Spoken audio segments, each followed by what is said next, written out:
As much as I love technology and as much as I, Francois, love technical financial planning, and those are, by the way, like sort of these days, I think one of those things that you just simply can't ignore. What if there's a more powerful way of developing or more powerful thing to develop and something that's going to stand your business in a lot more good stead? And what if that thing wasn't technical? What if that thing was human? Welcome to Propulsion, the weekly show for financial planners and advisors who want to build better, more successful businesses. I'm your host, Francois du Toit, and every week we dive into the practical strategies that matter, from growing your client base and improving your services to developing yourself and your team. Whether you're running your own practice or you're part of a larger firm, you are guaranteed to find actionable insights to help your business thrive. So with that, welcome, and let's get into today's episode.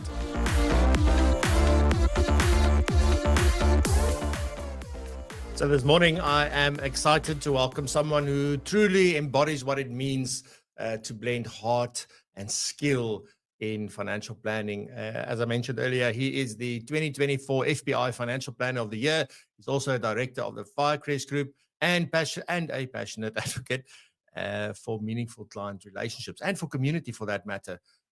He always speaks about that. And with over a decade of experience, Rudolph Geldenhuys is known for helping clients align their money with their life's purpose, all while navigating the tension between being technical and being human. So, Rudolph, welcome to Propulsion Live. Good morning. It's wonderful to be back. Good morning to all the community. It's so great to be here with you this morning. Awesome. Thank you very much, Rudolph. And I want to get straight into it. I'm excited to be talking to you. And as I said, way in the early introduction is that I really want to get to know the man behind what everybody else is seeing. You're always so passionate and you're also energetic, and you've got a real talent for communicating and to share ideas and to transfer knowledge in that sense as well. But I mean, your approach when it comes to, because there is a part of your life where you actually do financial planning, right? I think sometimes people think we just sit here and make videos all day or just speak in places, but that's not, we've got real jobs as well, along that. So if I think about, I guess I want to start off with talking about your approach to this. If you help clients to navigate the complexity of life and money, what does that really mean in practice? What does that look like? How does it come to life, if you will? It's a big realization that I've had over the last couple of years. I started out in my financial planning journey straight out of university. So very lucky to call the financial planning profession my first and only career so far, and hopefully my last career. And I started this journey the academic route, which I was grateful for. So I did a Bachelor of Commerce at Stellenbosch University, then jumped straight into a postgraduate diploma in financial planning at the Stellenbosch Business School, pursued my Certified Financial Planner professional designation, and then did some further studies. And my entire focus was on the technical side of money. My entire focus was to be the best when it came to financial planning. And I haven't at that stage yet made the realization that there is this human behind the facts of their life, their money facts, really. And even though I came into the profession wanting to help people, I thought helping people was solely limited to the numbers. And if I helped them with the numbers, I would help their life. But that's not quite true. And I had to learn that the hard way, because I don't actually think we know how to articulate the things that's actually going on. When we approach somebody, let's look at a doctor. That's normally an easy one. When something's wrong and we approach our doctor and say, listen, doctor, can you please help me out here? What do we take to the doctor? Well, we take the symptoms. We don't take the root cause, because we don't know what the root cause is. Otherwise, we would have self-diagnosed and we would have been fine. But we say, yeah, I've got this cough.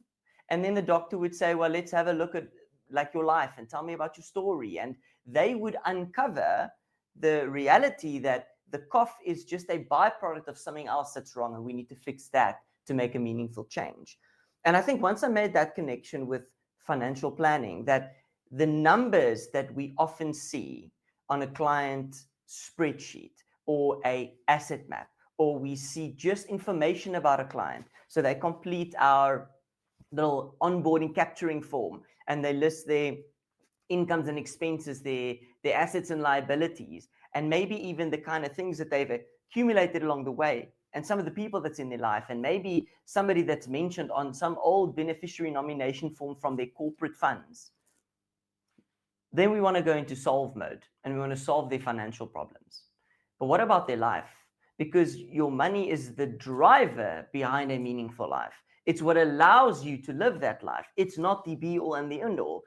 The money side of someone's life is secondary to the life side of their life, right? And if we start speaking about this, it's so obvious.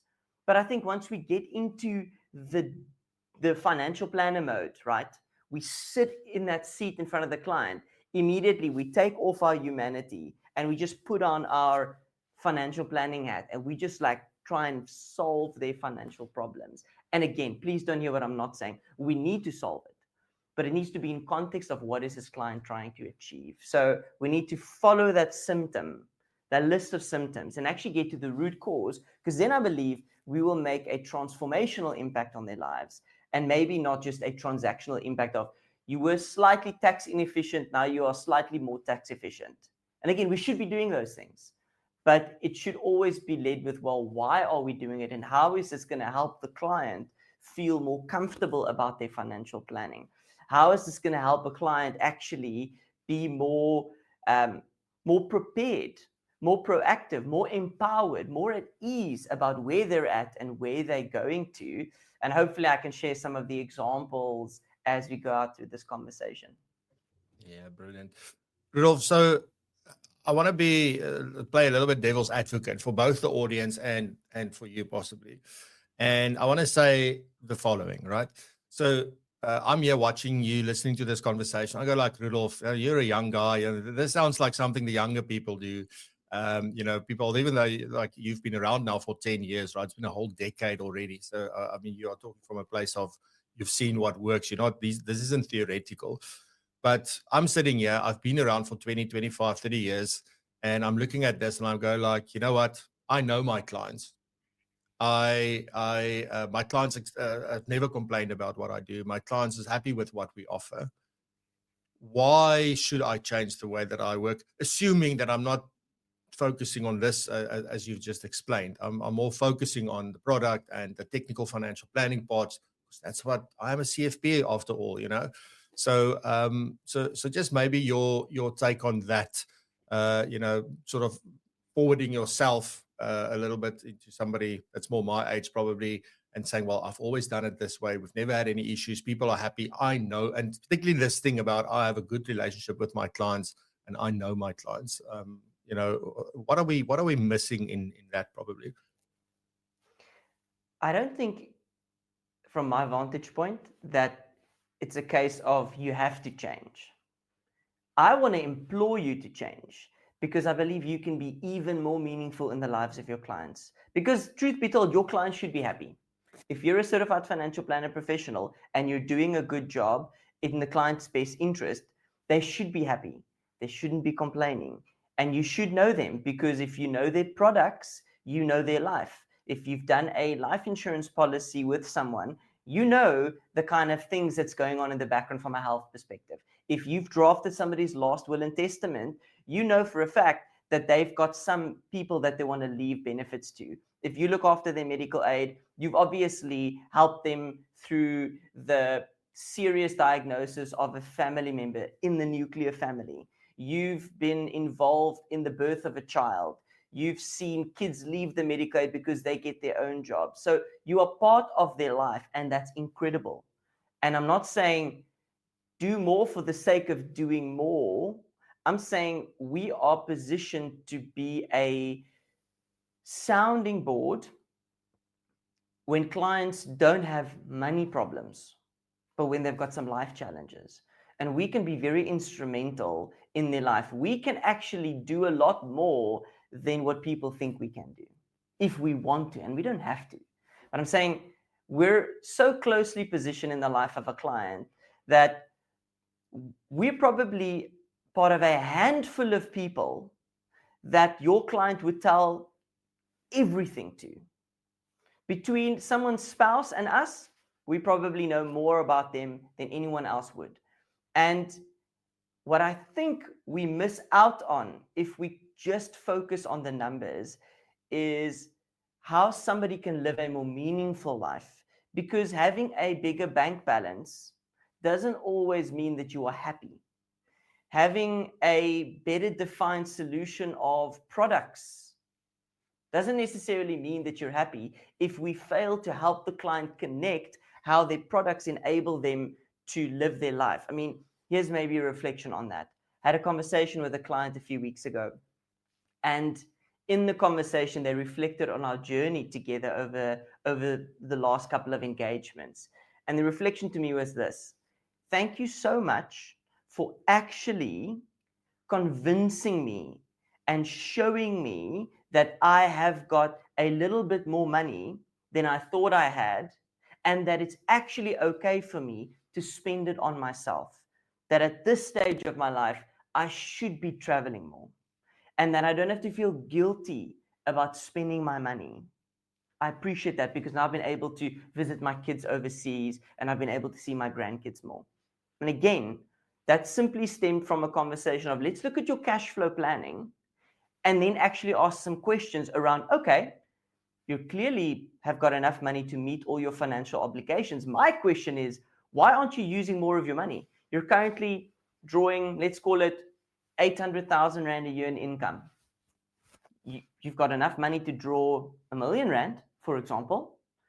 Don't you think you can better utilize that money to actually do the things that you've spoken to me about? Let me help you help yourself to take charge and actually book that ticket to go and visit your child overseas, to book that family holiday, to go on a weekend away with your girlfriends. Why not? And I think that is the element where we can be really instrumental. And I think the second overlay on that is we've got a really vital part to play in helping a client achieve a better sense of well-being, not just financial well-being, which in your scenario, Francois, I think clearly explains that a financial planner who's been around for ages doing the right things at the right times, their client's financial well-being is in a very good space. But what about their career or their purpose well-being? What about their physical well-being? Because if you don't have a good sense of well-being in all the key areas of well-being, even if your financial well-being is a 10 out of 10, it's not going to feel that your overall well-being is in a great space. So I think that's what I mean by saying we should be doing more because we owe it to our clients to help them live their best life, not their best finances. And then I guess, I mean, that makes a ton of sense to me, right? And I guess the logical follow-up question for me would be, okay, so how do I create the space and the opportunity to have these deeper conversations with clients? Because typically, you know, I mean, if I decide I want to uncover a little bit more about this, I mean, there's obviously a skill and a way to do that. But the first thing is, you know, people are so used to me doing this particular thing when we have reviews or when we have meetings. How do I go about practically creating the space for these deeper conversations? You've already established trust with your client. They already love and appreciate you and what you do in their lives because they're still a client. They keep coming back. They take your appointments. They take your phone calls. So you're perfectly positioned to just be brave and try something new. And you know what? If it bombs, then like you don't ever have to do it again. So, I mean, you could just try something new. And if it doesn't work for you, go back to your old ways because it's like you wouldn't have lost out on anything. But your clients trust you. And because they trust you, they're willing to take a chance. They're willing to follow you where you're leading them. And it starts with, I guess, a couple of things. You need to have positioned yourself to somebody that actually wants to listen to your clients. So when a client says, you know what, Rudolph, I'm really worried about the stock market. I feel like things are going to come crashing down. And before I can finish my thought, financial planner Rudolph and me goes, but you know, let me just put your mind at ease. If we look at the current PE of the funds that you're invested in, and we look at where the global stock markets are positioned and the economic indicators that I last week learned from Kevin Lings is this and that and this, like, you're going to be fine. And then we expect the client to go, oh, that's perfectly reasonable. Like, I understand that. But they brought you a cognitive question, but it's driven by something emotional. And I think if we do our financial planning jobs and we tackle that problem or the concern cognitively, we feel better because we did a great job and we explained it well. And we think this is rational because we believe people are rational, and we aren't. They aren't. None of us are. So if we work from the basis that we're all irrational, that question has got something deeper in it. So with that client saying, listen, I'm worried about the stock market. Things seem a bit crazy at the moment.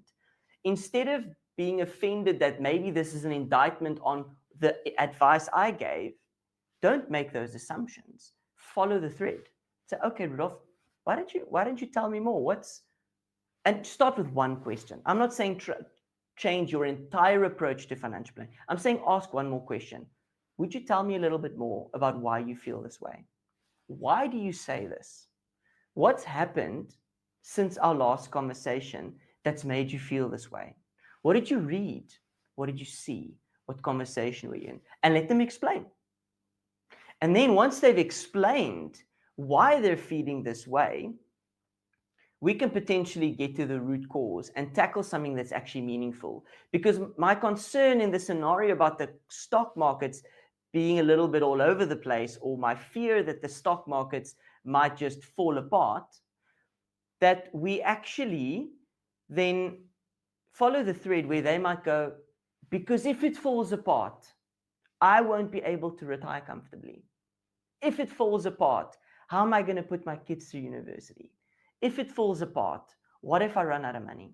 If it falls apart, would my kids have to look after me? Because that's the one thing I've told you throughout the years. I never want my kids to look after me because I'm looking after my parents, and I don't want my kids to do the same for me. I want to leave a legacy for my kids and my grandkids. So I can't afford for the stock market to fall apart. So you can see now in that scenario, it's a very different conversation than just like a fun, like mental conversation around the stock market and the sort of numbers game. It goes a little bit deeper to someone's heart and their emotions. So if you want to try this out, and I believe you should, and be brave and do it, just start with one simple sentence. Tell me more. Or could you elaborate? Or it sounds like there's more to this. Would you be open to sharing that with me? And then don't solve the problem. Like, that's also not why we're here. Like, we are here as certified financial planners and financial planning professionals to solve the financial issues. Like, we can't really solve life issues, but we can be a good sounding board and maybe provide some perspective and some encouragement and some hope when somebody's hopeless. So I think that's maybe my take on what you can do as a next step. Be in the conversation, listen intently, ask some better questions.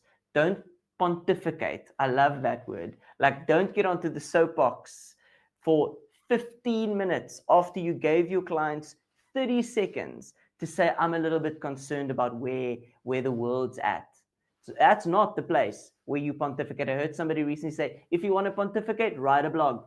When you're sitting with a client, it's not about you like sharing your blog post. It's about them. It's their meeting. It's they're paying you. So they need to talk, not you. And again, don't hear what I'm not saying. Like, there's a job that we have to do, but it should be aligned to what is really top of mind for the client in that moment. But what if the clients are not used to these types of questions, or they feel it seems like, because like, I mean, you can use, specifically in person, but also on camera, you can easily see when you ask a question and somebody gets a little bit, oh, what the hell is this now? What has this got to do with you? Maybe they don't say it out loud, but this is a deeper, and they're just not used to us asking these types of questions. So how can we create that safe space for them? Is it in how we ask the questions? Is it about setting it up? Like, how do we deal with a situation like that if we start asking deeper, more meaningful questions, and the clients go, what's this? Yeah, true. Start small is definitely a thing that comes to mind. Start small. Don't change your entire approach. Add one thing. It's like that I think it was Atomic Habits, James Clear's book, that he speaks about that 1% that we get better every day. So again, don't reinvent the wheel. Don't into your next meeting be a different person, because your client also don't want to be confronted by just like, does Rudolph have a split personality? Like, you don't want that. So what I mean by start small, start with one thing. Have you ever, you can only think about your own life, right? Let's reflect on yourself. If I were to be in a conversation with you, I see here on the question, so you need to ask the question. She made a comment about something about her son's easy equity account. So, Unita, if we were in a conversation and I were to ask you about your 17-year-old, Unita, I know that you've got a child. They're 17. They're about to finish school. Would you tell me about them? I've never come across anybody that's gone, no thanks. I don't really want to tell you about myself. No, because if we get the opportunity to speak, we love it. Why? Because we're in control. We feel seen. We feel heard. So what do you want to do in this new approach by trying it out? Just make your client feel seen, heard, and feel special. Not uncomfortable. It takes a bit of time peeling back the layers of that onion. Don't go to Unita and say, yes, Unita, don't you want to tell me about all your childhood trauma? Like, what was the thing that you regret about your childhood growing up? Don't go there. Just saying, you mentioned your kid. Like, don't you want to tell me more about them? What is their interest in easy equities? Do they want to pursue this after school? Then you will hear Unita's connection to their child and how important their child is for them and what they want to set up for their child's future success. So it's a small change. It's not a big change. And again, we can follow that trend anywhere. Somebody coming to a meeting, maybe something to change in your structure. And I mean, it'll be a fun experiment to do. And there's no downside to this experiment. Hey, I saw Terence earlier on the comments too. Hey, Terence, thank you so much for coming to the office, for joining us for this meeting. Just to let you know, we've got a wonderful agenda set up. We've prepped all the things you wanted to know about. We're going to have a quick refresh on where you're at, what's happened over the last couple of years, over the last couple of months. But before we do that, Terence, is there anything that's top of mind for you today? Is there maybe something in the back of your mind that you just like you're wondering about? And if they say there's nothing, go on. Don't press, don't push, just go on. And the next client or the next time you do it, they might go, just like Rudolph, actually there is. I know you're gonna speak about my investments later, or we're gonna maybe touch on refreshing my last will and testament. But I'm a little bit concerned because currently, like my kids are my beneficiaries, but like I don't really know how to say this because I don't want to come across as I don't love my kids or I don't trust them. But like my one kid is making some decisions that I'm not very comfortable with. And what do I do in that scenario? Okay, let's update your world. No, tell me more, Terence. Please tell me more about like what are you concerned about? So all of a sudden, I had an agenda. I prepped for my financial planning review meeting session with this client. But instead of bringing my agenda to the table, I asked the client to bring their agenda to the table. What do you want to talk about, Terence? What's top of mind for you today? What are you most concerned about? Or what's fun? Like since the last time we spoke, what's happened in your life? Tell me about you. What's changed? What's new? What can we celebrate together? And then follow that trend. If they, for the next 30 minutes, speak about how excited they are for this upcoming holiday with just Terence and his significant other, follow that trend. And if you run out of time to talk to them about their financial planning and there's 5 minutes left, say, listen, Terence, by the way, we didn't even get to speak about your finances today. And you know what, from my vantage point, things are okay. I'm going to email you everything you need to know, everything that we would have discussed. If you've got any questions, let me know. But you're moving in the right direction. Have the best time away with your spouse on this holiday trip. And please send me some pictures. Now I've created connection. I've got a vested interest. And it's going to change future conversations where they know now that I not just tell them that I care about them in their life, but I'm actively pursuing conversations. And what's fascinating about those conversations, there's always something that comes out that affects their financial planning. About this upcoming holiday trip, they're going to go to Europe. But Terence, you don't have any euros at the moment. Like, how can we help you alleviate some of the stress that comes with an upcoming overseas holiday when we know that the rand can fluctuate quite dramatically? It's always fun having more euros if the rand strengthens a little bit, but there's nothing quite as stressful as you thought you had a spending budget of X, but now all of a sudden, because the rand weakened overnight because someone said something on Twitter, now all of a sudden I feel like I can't have that same level of enjoyment of this holiday. And every time I want to swipe my card for that coffee, I convert it back to rands, and I just think we can only have one coffee today. I know we initially said we wanted to have 2 coffees. So by listening to the conversation about this upcoming trip that Terence has got planned, and I hope you have got one coming up, Terence, that then we can help them with some of the practicalities then from a financial planning process. Because I'm sure Terence wouldn't have thought to ask me about the impact on the trip if they were to maybe buy a little bit more euros and not take his rand-based card with him overseas. And it's just one small thing that we can add value in. There's obviously this tension between the technical and the sort of focusing more on the person and their journey and their life circumstances and so on.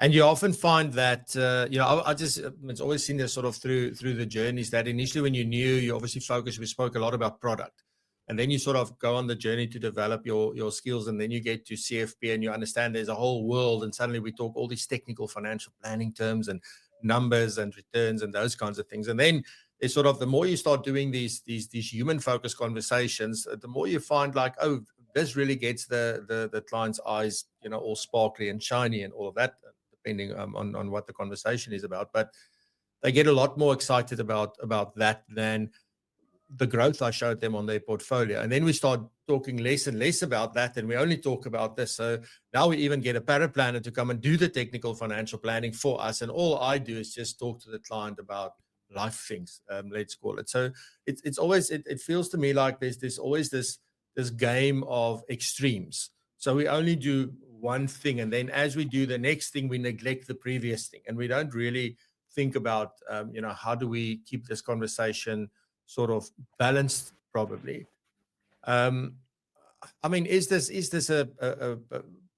even true what I'm just saying? How do we, I guess my question is this, Rudolph, like, how do we ensure that there is this balance? And I mean, that balance is also a moving balance, because today I'm only going to talk about the trip, and maybe the next one we do only talk about the technical side of things, or in a conversation, how do you, I mean, the question is this, how do you keep the balance in that and not neglect the things that we really do, because it is the technical stuff that makes their life work. But that's not what people want to talk about. So how do we keep that balance? Yeah, you're spot on, Francois. And I think using the word balance is wonderful, but maybe a word that I've been drawn to using more often is the word tension. There's this tension between the technical side of money, which is where we use our CFP designations, and then there is the personal side of money, which is the hopes, the dreams, the fears, the ambitions, the needs, the concerns, the blind spots, the biases, the humanity. And the tension is in knowing when to draw in what. Because as a technical financial planner, we can simply focus on the numbers. Yes, and obviously I agree with you. Neil just said it now. It's always people first, numbers second. So we've looked at the person. I've asked Neil about his life and his family and all the circumstances, and I've looked at their numbers, and now I start helping on the numbers, because obviously if I help the numbers, it's going to help the life, right? But then we can only place focus and emphasis on making sure your financial plan on the numbers is rock solid. And then we can neglect actually figuring out, okay, but how would it feel if this plan goes well? Or what if the plan doesn't really go according to plan? How would it feel then? So then I can spend all the rest of my time only speaking about the feelings and how someone's doing and about their kids and about their grandparents and about this and that. And again, I don't think it's one or the other. It's this tension, knowing when to bring in the technical when it's human, and know when to bring in the human when it's technical. One model that I really love that I learned from sort of a behavioral coaching course I did with Rob McDonald from Fundhouse, is what we call the head, heart, and hands model. It's simply getting a sense of where your client's at in that moment. So I'm meeting with Francois, and I can see that Francois is just like in his head. He's literally going down the road to be completely paralyzed by his level of analysis, that analysis paralysis sort of downward spiral people go into. So in that scenario, I need to get Francois out of his head. So I can do one of two things. I can either go to his hands or I can go to his heart. And maybe I can do both. So Francois, you did a lot of homework, a lot of research, a lot of thinking about which ETF is right for you and which ETF platform's right for you. But you still got 17 questions around, but is this the best benchmark? And I can only see the TER. I can't find the TIC, and the admin fees are hidden, and I don't want to like figure out after the fact that I paid some commissions. So head, like he's just thinking, he's just mulling, he's just trying to gamify this thing. Okay, Francois, if you were to choose any one of the things that you researched and you make a good decision, how would it feel if it gets you close to your financial goal? So I take him out of his head into his heart. How would it feel? And then I say, okay, well, if it feels good, what is the next step that we can take to get you closer to that? Because you've done all the research, which is amazing. And I think we were able to help shine a light on which one makes the most sense. Like, what are we going to agree to? Like, how do we get you to take your next step? What are you comfortable doing tomorrow? So that's really, really helpful, because what I've done there is I've managed the tension between the technical side and the human side of money. And that's what moves the needle. But I was on this journey, and it's so wonderful being in community because I've got a lot of wonderful mentors in the financial planning profession. And like probably about 4 years ago, I had a cup of coffee with Kim Potgieter, who you all would know from Chartered Wealth. And I grappled with this. I was like, Kim, I'm a certified financial planner, but I've done this coaching course and I feel it's valuable and I want to help manage the tension between the human and the numbers. But like, I don't know, like I'm stuck. Should I pursue coaching? Should I get a coaching designation? And she stopped me dead in my tracks. And I love this. She goes, Rudolph, you're a certified financial planner. People come to you for advice. Use coaching as a way to do that better. And I was like, oh, thank you. It's helpful. It's helpful to be reminded that we can't neglect the technical side of money. That's why people pay us fees, right? The fees are linked to oftentimes the product or the invoices that we levy. And what do the invoices say? Financial advice. So we can't walk away from that. But what does managing the personal side of money do? What does being more human and focusing on what moves the needle for that human being do? Well, it makes us better financial planners. It makes us deliver our advice and implement our advice more seamlessly. It gets buy-in from a client because we've empowered them to understand what's going on in their life and how all of the decisions that they have at their disposal and the ones that we recommend get them closer to the life that they've ultimately dreamed of, so that they've got a better sense of well-being. So not one or the other. Let that pendulum swing every now and again, but remember that it's a tension that we need to manage with our clients. There's so much in there that I would have loved to unpack more, but this gives you a good taste, and I think this is sort of a conversation we should also explore deeper, Rudolph, possibly somewhere at a later stage. But one of the things that I am also thinking about is, I mean, is there anything in particular? I mean, you've done so much development, personal development, professional development. You've really, I know that you've bought into that whole process and the fact that it's an ongoing journey and an ongoing process. Is there anything in particular that you're exploring at the moment? I mean, just after everything else that you've done, because you've obviously done your CFP, you've done the coaching course. I believe you did or are doing the transitioners planning things. I think, I'm not sure. You can correct me if I'm wrong. But is there anything else in particular that you're possibly exploring to help you add more value to clients at the moment? Yes, there's a couple of things top of mind. So I'm thinking about Well, first and foremost, I probably need to do a couple of business courses, because at the moment, like, I'm about, let's call it, almost 8 weeks in of being an owner of a financial planning business. So with my business partner, Gareth. So that's like a learning, because in my previous role, I had client responsibilities, but I had no business related responsibilities. So maybe I should do like a business course. But then I want to get to a rhythm where every time I do additional training, one's technical, one's human. One's technical, one's human. So I need to just finish off my certified financial transitionist exam. So I want to tackle that this year. Already did the core training, which was amazing. Already implemented so many things that's really deep in my client relationships. Just need to write the exam so I can use the designation. But again, the designation is neither here nor there.